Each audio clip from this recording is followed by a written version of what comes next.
is not just about relaxation, but it's also about having fun as well as learning new things. Hi, I'm Mitzi. For this episode of My Destination, join me for a 3-day adventure about exploring the wilderness as well as experiencing the local culture of Asturias. Yes, yes, yes, it's Asturias.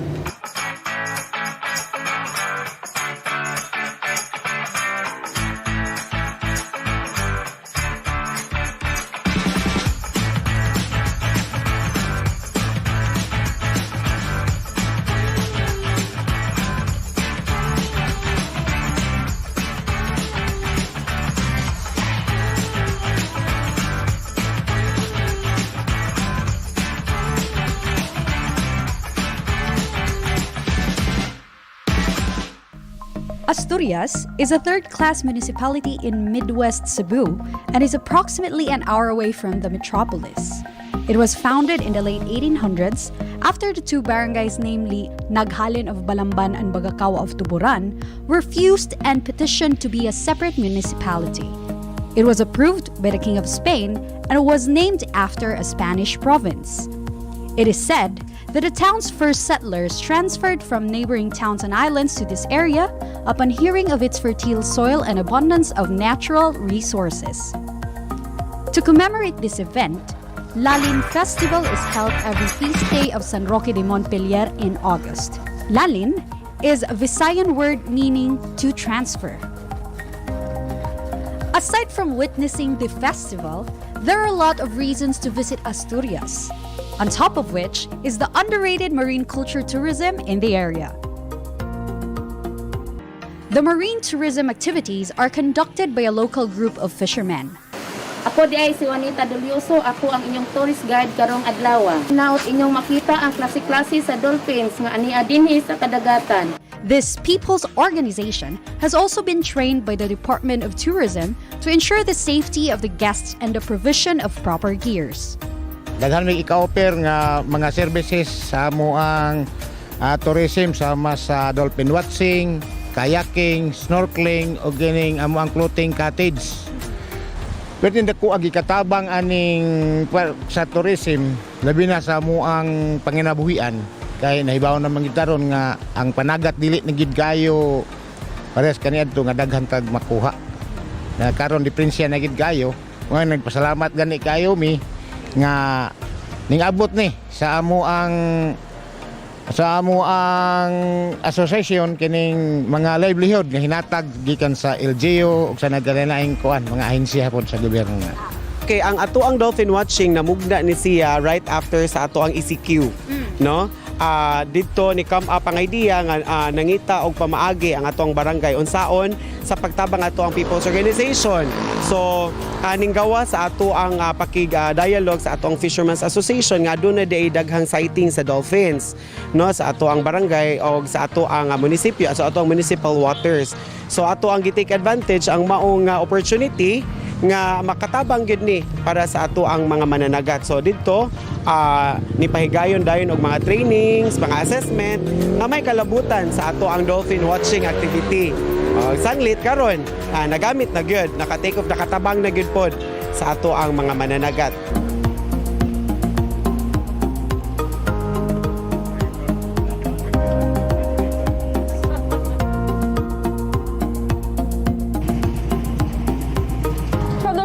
Of Asturias town, the dolphin watching activity is done here at the Tanyon Strait. This body of water is located in between Cebu Island and Negros Island. And a cool fact about this place is this is the biggest marine protected area in the country, covering over 520,000 hectares.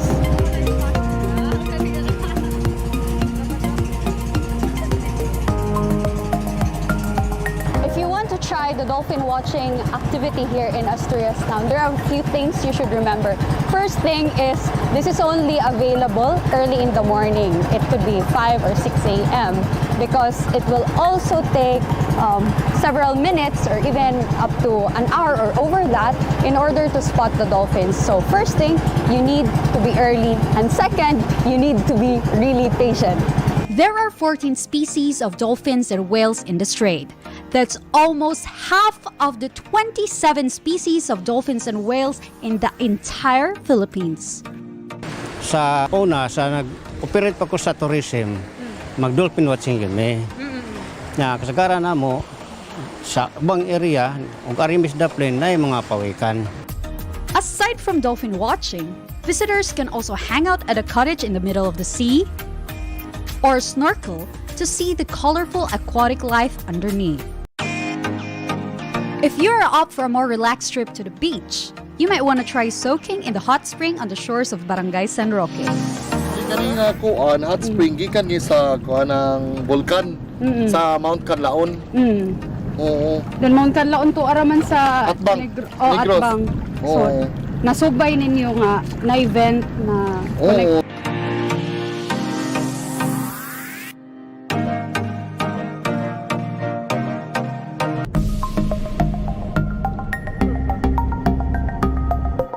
A few minutes more from the hot spring, one can visit Malabago Wellness Resort and try their therapeutic clay. unsay ka ng mga benefits nga imong tan-aw nimo makuha if mo gamit ka sa therapeutic clay? Kuan kanang sa beauty mo to mga ni manisi makuha nimong naong mga bugas makuha gyud inana makuha ina mga cleansing siya o unya sa kuan gyud kanang para pag medicine gyud mao gyud na akong gi-promote kay para maka-experience gyud sila. So Natural nga healing medicine o nga unsaon pagbutang kanang ako mo nang uban gud kay pulan man magbutang kada gabi ko ako agi ko puli mo ni nga pero buyag wa gyud koy sakit wa koy maintenance at the age of 77. This gray mud, harvested beside a century-old Malabago tree, is said to have healing properties and is good for the skin.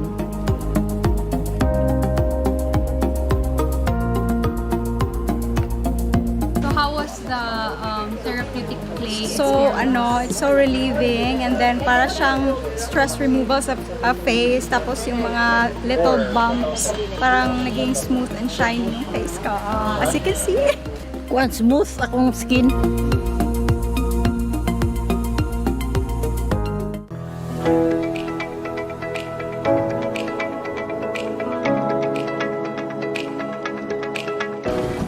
If you're more of a history enthusiast, you might want to check out Balisang Taas and Balisang Putol in Barangay Loop Norte. The area between the two sea markers, or Balisang, is where ships used to pass in the olden times. The shores of Asturias are shallow, and the gap between the two sea markers are deep enough so boats won't run aground the corals. It has been around for at least 100 years. After a trip to the two markers, tourists can swing by the beachfront of Barangay Loop Norte to stroll by their mangrove forest and enjoy bird watching.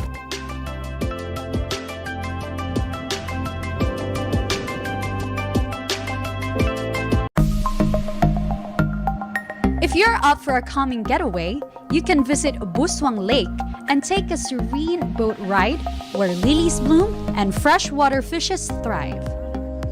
Bisita mo diri sa atuang mahogany floating cottage kay nindot kayo ang view na to diri.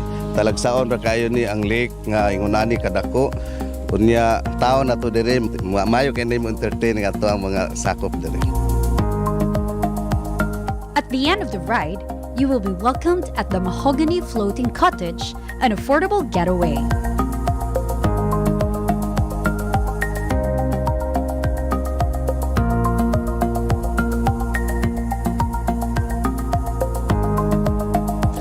You can stay for the night here for as low as 500 pesos, which already comes with free breakfast and 1-hour kayaking.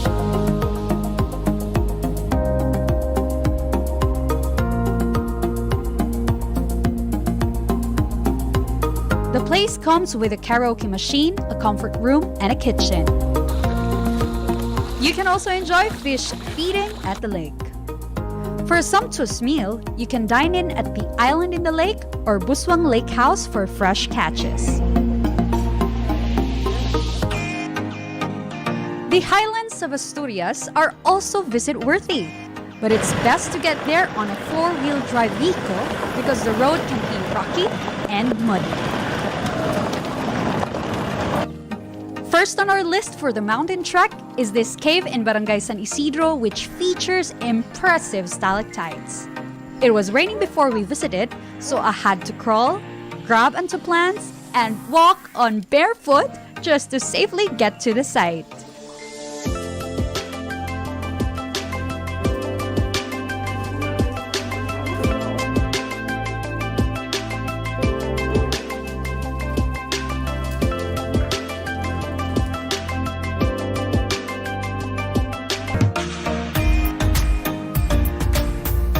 Another destination which will test your stamina and footwork is the 𝗔𝗧𝗢𝗡𝗚 Falls.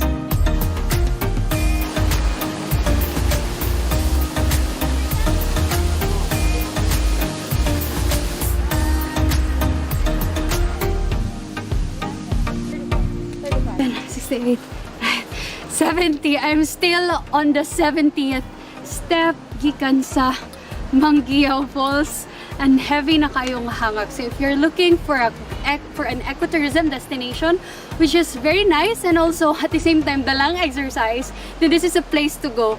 Kay according to the tourism officer na among kauban, there are around 500 steps. So 70 pa ko. Higal na. How much more if ka na mga today?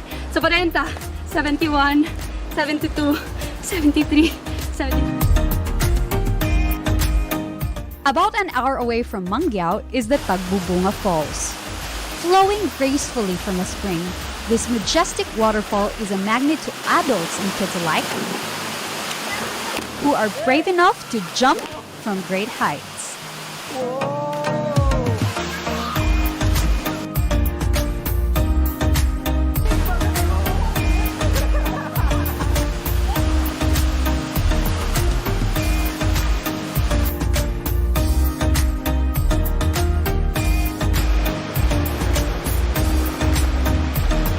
There is currently no entrance fee at the area since its tourism development is still under a feasibility study. Ako lang sigurong ika-advise sa muanhi dinhi, labi na layo-layo ra ba, layo-layo man ang tagubungan niya. Dili sa dingon ana gid kasayunan dan lisod pa jud, maginahinay lang gyud tano niya.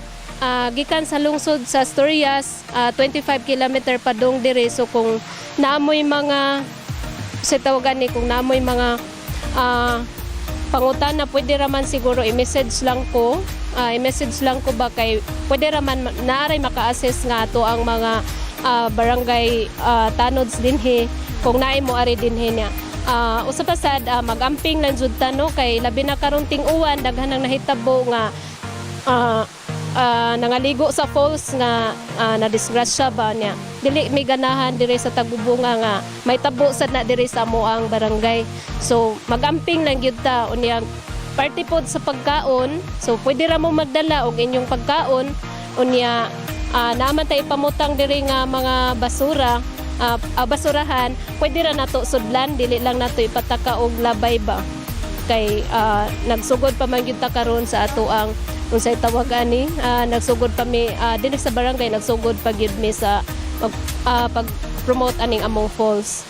Ang 𝗔𝗧𝗢𝗚 Falls usa kini ka Hiyas Asturias tungod kay gawas nga nindot daghan pa tag wala gid madiskubrihi diri nga kanang wala pa jud maari sa ato ang mga bisita nga moari diri. To warm up after getting soaked, we headed off to 𝗔𝗏𝗏𝗏's farm and tried their full cherry coffee. It is a unique way of preparing coffee because the pulp is not removed prior to roasting, which results into a cup of Robusta flavor with a fruity twist. I've read that whole fruit coffee has more advantage, no, rather than the bean itself. So we started. I developed a roaster that is slow roasting para dili mapagod bitaw ang fruit.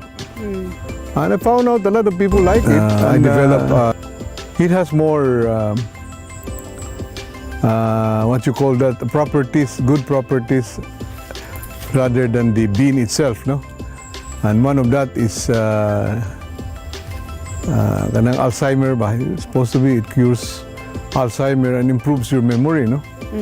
Ay labi nagtiguang ba? Or even if you're a student, no? So daghan na siya anti-cancer, antioxidant, naaman na siya study. These coffee cherries are harvested from their 7-hectare farm in Asturias. Aside from coffee, they also have a lot of fruit-bearing trees such as papaya, coconut, mango, banana, and pomelo. If you don't have much time to explore the whole town, don't worry, because just passing through the national highway itself will give you a taste of Asturias. This is something that many bikers and travelers really enjoy. One popular stop is this man-made forest where you can take pictures under a long tunnel of trees.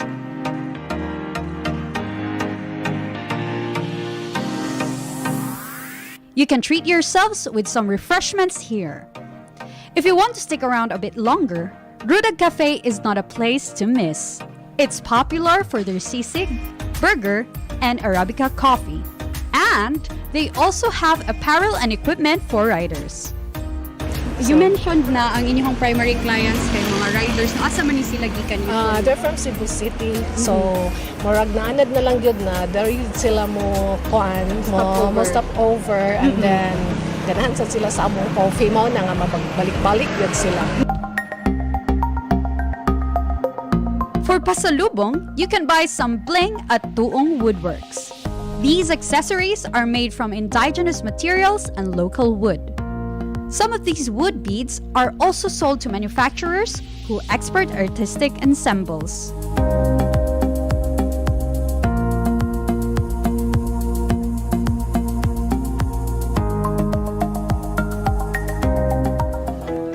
To cap the trip to Asturias, one must not miss the famous Bingka Dawa. Ako lumad nga taga-uwak Asturias, Cebu, nainganyo ko nga mohimo og bingka tungod kay dayuhonon og mao gyoy delikasi diri sa uwak. So ang Bingka Dawa, ang dawa mao na siya usa ka secret ingredients sa bingka nga makahatag og creamier og texture nga kanang sa bingka gyud siya nga mahimo nga lami. It is a local delicacy made up of ground rice,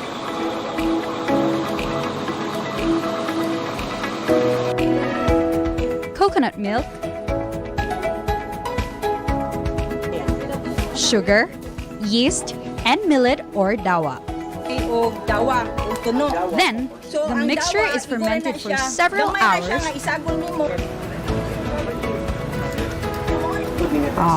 So mana ni siya ang himuong Bingka Dawa. And we put 1 scoop. And cooked in a special clay pot over burnt coconut husks.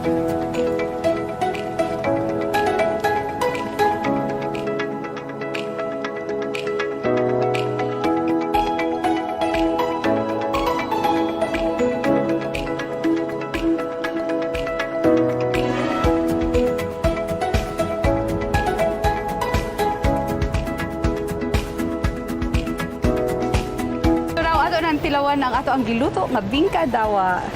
Init pa siya. And humot. Humot gid siya as in kaayo. Very humo kaayo siya. And then look at the texture. Soft kaayo siya. And mura siya mupilit sa imong palate. God, dami kay heaven. If you come here sa Asturias, you should not miss out Bingka Dawa. And this is just located sa Uwak, Asturias. It's just along the highway, very accessible. You must try.